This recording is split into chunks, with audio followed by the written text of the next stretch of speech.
Good morning, everyone. Make the gesture for taking a phone call. Go ahead, do it. All right, very good. Did you know that you can identify anyone younger than a millennial based on this prompt?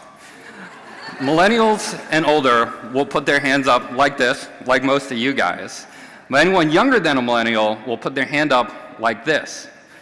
And that's thanks to a revolution that was led by the iPhone, where the iPhone revolutionized how we engage with the world, changing even how we gesture a phone call. Direct primary care has been revolutionizing how we engage with the healthcare system. In 1997, Dr. Garrison Bliss decided to implement a crazy idea and stopped taking insurance at his practice. Prior to this, he tried to focus on patient-centered care by increasing availability for his patients in order to promote access. He tried to pair the patients with their doctors in order to promote continuity.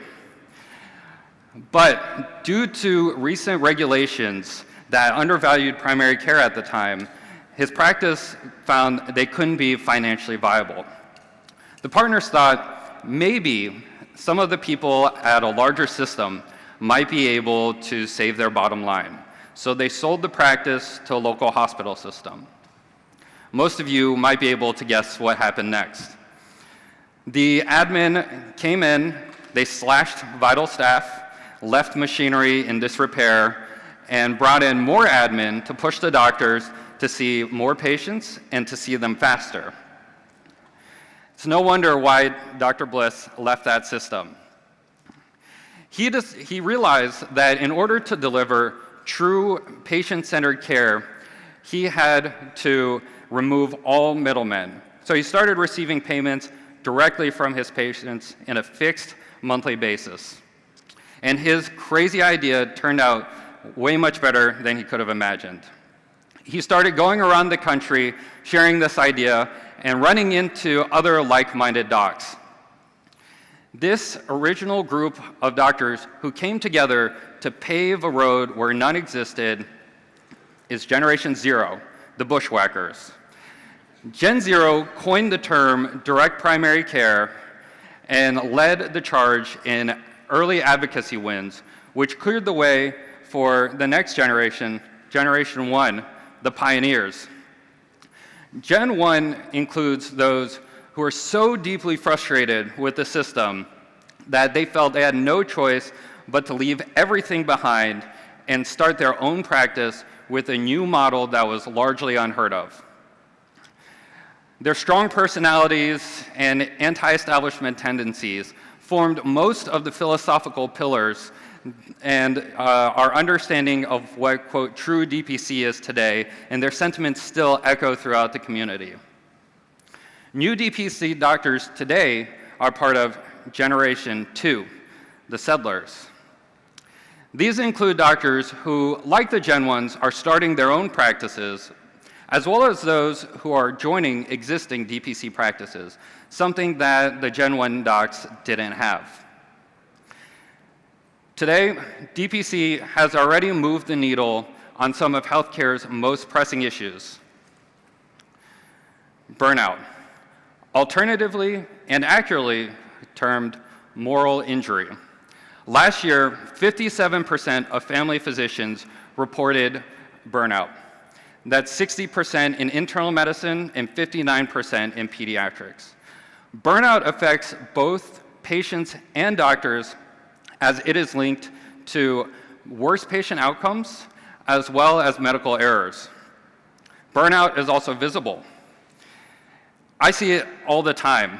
At all the non-DPC primary care conferences, you see rooms of downtrodden doctors roaming around complaining about reimbursement rates and administrative burden. Compare that to any DPC conference where you can feel the energy and excitement. We're just getting started here, and I can already feel the buzz from the room. The scope of care. Fee-for-service doctors get pushed to see more patients over less time, turning them into referral mills. As a patient-centered and consumer-based practice model, DPC practices must deliver comprehensive care. Patients otherwise would find no value and leave the practice. Independent practice. Currently, 3/4 of doctors are employed, and that number has been rising rapidly. Optum currently owns more doctors than anyone else in the country. DPC has allowed over 2,000 independent practices across the country to be independently owned and operated, returning autonomy to the physician, reversing the trend, and bringing ownership back where it belongs.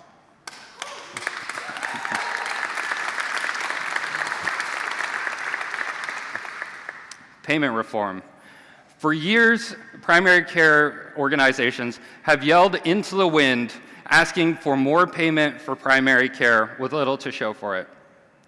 DPC memberships are usually higher than any insurance reimbursement, which goes to show that even if insurance and government do not value primary care, patients do.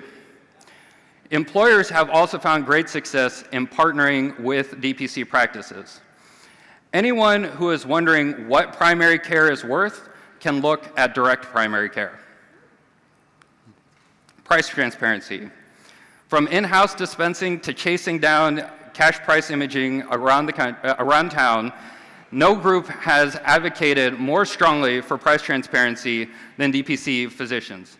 DPC practices have been posting their prices online way before it was cool, and now legally mandated to do so.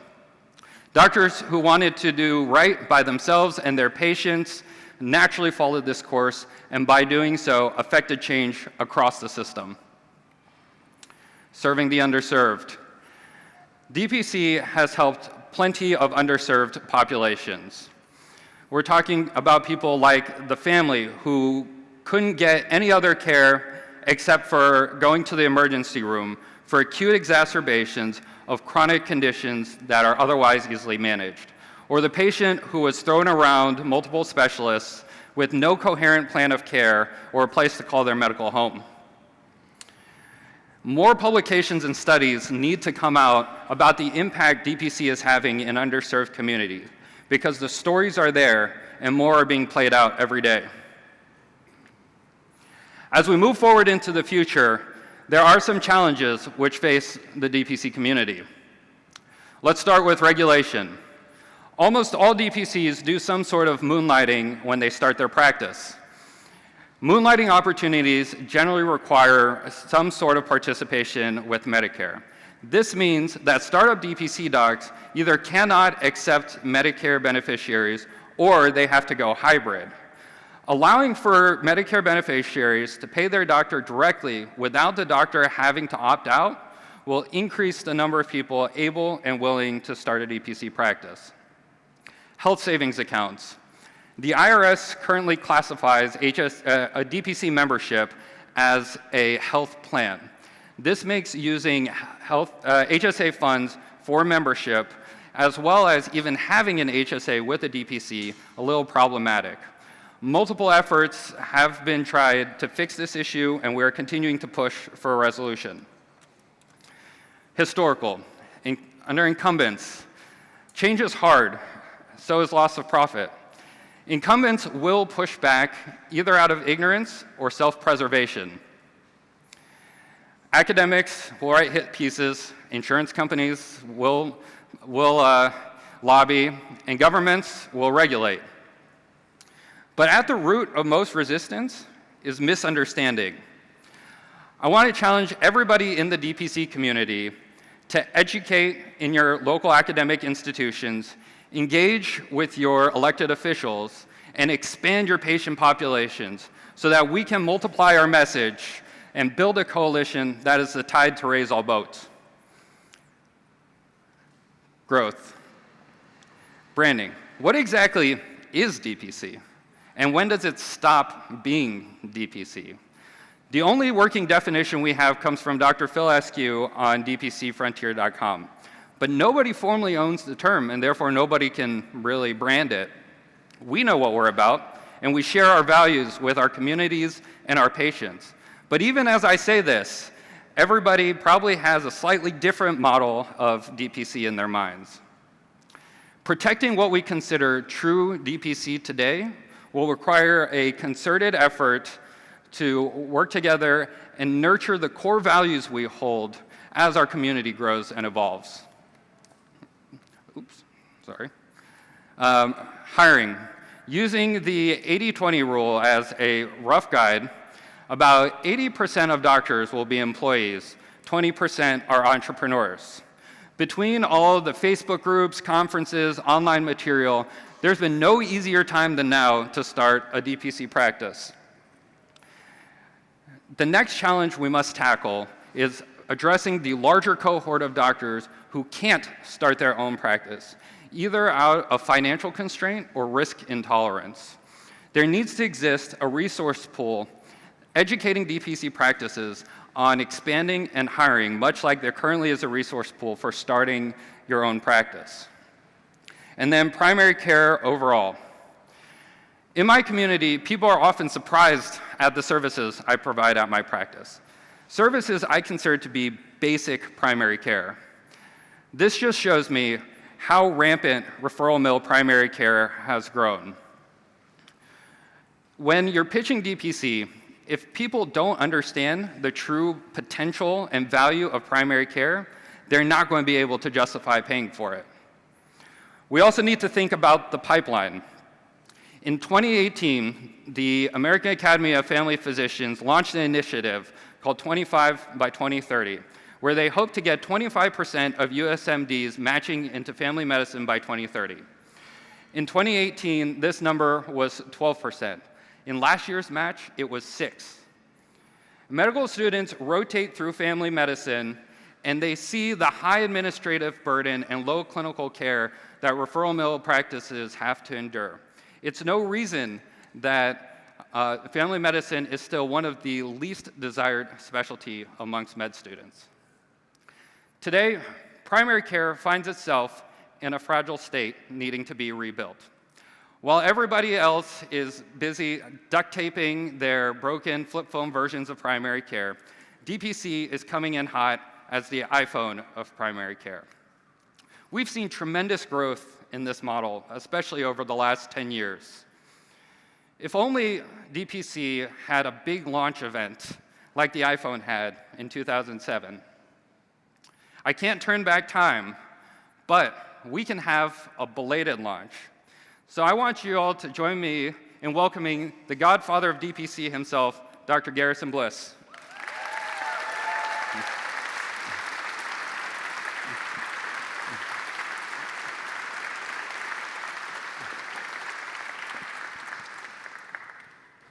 I've never tried to be Steve Jobs before. Could take a minute. Every once in a while, a revolutionary idea comes along, and that changes everything. Today, I'm introducing 3 new primary care delivery models. The first markedly improves patient care and access to that care. The second ends physician burnout. The third miraculously reduces the cost of care throughout the entire medical spectrum, including areas thought by many to be beyond the reach of primary care, like hospital, emergency room, specialty care costs, imaging, pharmaceuticals, and labs. Every dollar you invest in DPC, you get $5 to $10 back in savings. So 3 things: improving the patient care and cost, fixing burnout, and improving access. We'll just put it as the 4th. The best news is that these aren't 3 different complex, hard to execute models. There's only one simple yet powerful model that requires only a doctor, a patient, and a commitment.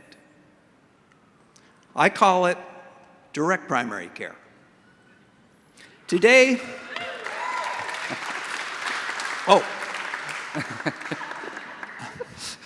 today, you and I are going to reinvent primary care in this country. I believe that you will love it, and so will your patients. And if you and your patients partner together,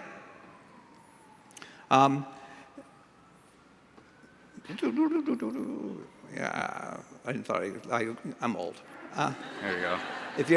If partner together to execute it correctly, and you provide your patients with the care that you would want if you were in their shoes, with empathy, integrity, enough time, and informed medical science, direct primary care will love you back. You will experience the joy and satisfaction that this model offers, and that is everything.